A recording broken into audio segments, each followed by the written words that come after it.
আসসালামু আলাইকুম। বাংলাদেশের সেনাবাহিনী যে দেশের এই নাজুক পরিস্থিতিতে ক্রান্তি লগ্নে যে ধৈর্যের পরিচয় দিচ্ছে, এটার প্রশংসা করে শেষ করা যাবে না।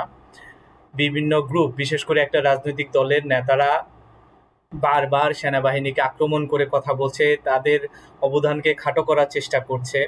যে জুলাই আন্দোলনের সময় সেনাবাহিনীর অবস্থান নিয়ে তারা তাদেরকে খাটো করার চেষ্টা করছে, অথচ ৩রা আগস্ট ২০২৪-এ যদি সেনাবাহিনী প্রধান যে অফিসার অ্যাড্রেসে তিনি স্পষ্টভাবে জনতার পক্ষে অবস্থান নিয়েছেন, তিনি বলেছিলেন যে যে আর সাধারণ জনগণের উপর অস্ত্র তাক করা যাবে না, সাধারণ জনগণের উপর গুলি করা যাবে না। তার এই অবস্থানের পরেই কিন্তু সম্পূর্ণ দৃশ্যপট পাল্টে যায়।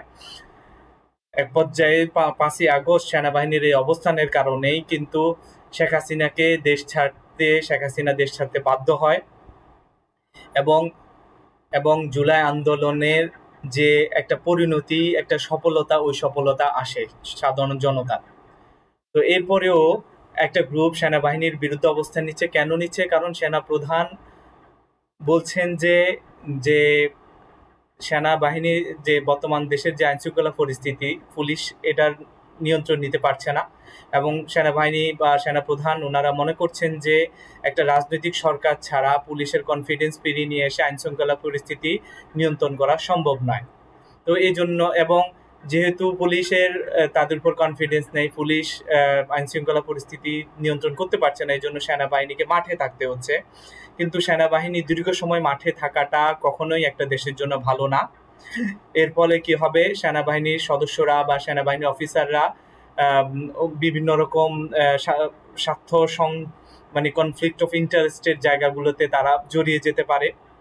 তো এই জন্য সেনাবাহিনী প্রধান বারবার বলছেন যে যত দ্রুত সম্ভব একটা নির্বাচিত সরকারের হাতে ক্ষমতা বুঝিয়ে দিয়ে তিনি তার সৈন্যদের, অফিসারদের ব্যারাকে ফিরিয়ে নিয়ে যাবেন। এই কথাটুকু একটা রাজনৈতিক দলের নেতাদের পছন্দ হচ্ছে না। কেন পছন্দ হচ্ছে না? কারণ তারা মনে করছে যে লং টাইম এই অনির্বাচিত সরকারকে তারা যদি ক্ষমতা রাখতে পারে, তারা যেরকম এখন ক্ষমতার মজা এনজয় করছে, তাদের পাশাপাশি আরো কিছু রাজনৈতিক দল যে ক্ষমতার মজা এনজয় করছে, এই মজাটুকু তারা এনজয় করতে পারবে না। কারণ একটা নির্বাচিত সরকার আসলে তাদের এসব মজা ছুটে যাবে। এজন্য তারা সেনাবাহিনীর বিপক্ষে বা সেনাপ্রধানের বিপক্ষে বারবার বক্তব্য দিচ্ছে। তাদের এইসব মানে উত্তেজনাকর বক্তব্যের পরেও সেনাবাহিনী যথেষ্ট ধৈর্যের পরিচয় দিচ্ছে। সেনাবাহিনী, অনেকে বলছে কেন সেনাবাহিনী কিছু বলছে না, কিন্তু সেনাবাহিনী কেন কিছু বলছে না তার প্রতি উত্তরও সেনাবাহিনীর প্রধান আজকে যে অফিসার অ্যাড্রেস হয়েছে ওখানে তিনি বলেছেন যে নাসির উদ্দিন পাটোয়ারি এনসিপির যে খুবই আপত্তিকর যে একটা বক্তব্য দিয়েছেন, সেই বক্তব্যের বিপরীতে সেনাপ্রধান কি বলেছেন আমরা আজকের ভিডিওতে সেটাই দেখবো। আগে শুনি নাসির উদ্দিন কি বলেছেন। এই যে আমাদের আর্মি ভাইয়েরা, হাতে শুধু অস্ত্র থাকতে হয় না, মাথায় কিছু ঘিলু থাকতে হয়। এরা না বুঝে সংবিধান, না বুঝে স্টেট, বিভিন্ন দেশ থেকে গিয়ে একটু ঘুরে ফিরে কিন্তু অস্ত্রের প্রদর্শনী থেকে কিছু অস্ত্র নিয়ে আসে, আর নিয়ে আইসা মাথায় ঘিলু না থাকার কারণে অস্ত্রটা চালায় জনগণের উপরে। সেনাবাহিনীর বিরুদ্ধে এত মারাত্মক কথা বলার পরেও অনেকেই সমালোচনা করছে সেনাবাহিনী এরপরেও কেন এদের বিরুদ্ধে কোনো ব্যবস্থা নিচ্ছে না। কিন্তু সেনাপ্রধান বা সেনাবাহিনী যথেষ্ট ধৈর্যের পরিচয় এই জন্যই দিচ্ছেন যে যে একটা ধৈর্য ধরে তারা তাদের যে লক্ষ্য, যে একটা সুষ্ঠু নিরপেক্ষ নির্বাচনের মাধ্যমে নির্বাচিত সরকারের হাতে ক্ষমতা বুঝিয়ে দিবে, তখন দেশের আইন শৃঙ্খলা পরিস্থিতি সবকিছু ইনশাল্লাহ নিয়ন্ত্রণে আসবে। এই ধরনের একটা তাদের এই উদ্দেশ্য যাতে ঠিক থাকে, এই জন্য তারা যথেষ্ট ধৈর্যের পরিচয় দিচ্ছে। এবং আজকে অফিসার অ্যাড্রেসে সেনাবাহিনী প্রধান তিনি বলেছেন যে নিরপেক্ষ নির্বাচন অনুষ্ঠানে সরকারকে তারা সহযোগিতা করবে।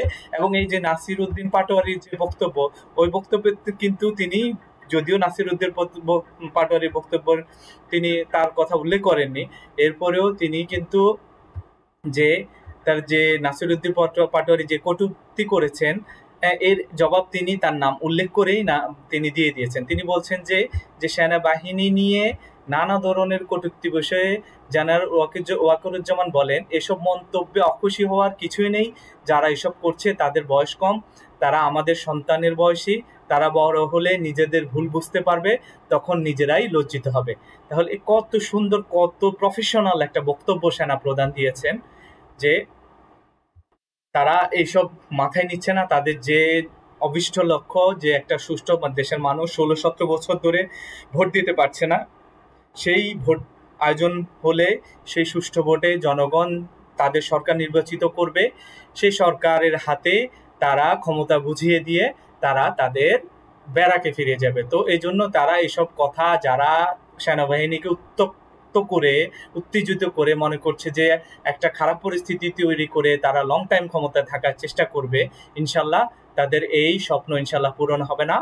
দেশে ইনশাল্লাহ একটা সুষ্ঠু নিরপেক্ষ নির্বাচন হবে এবং দেশের মানুষ ভোটের মাধ্যমে তাদের সরকার নির্বাচিত করবে, যেই আসুক। সবাইকে ধন্যবাদ। আসসালামু আলাইকুম।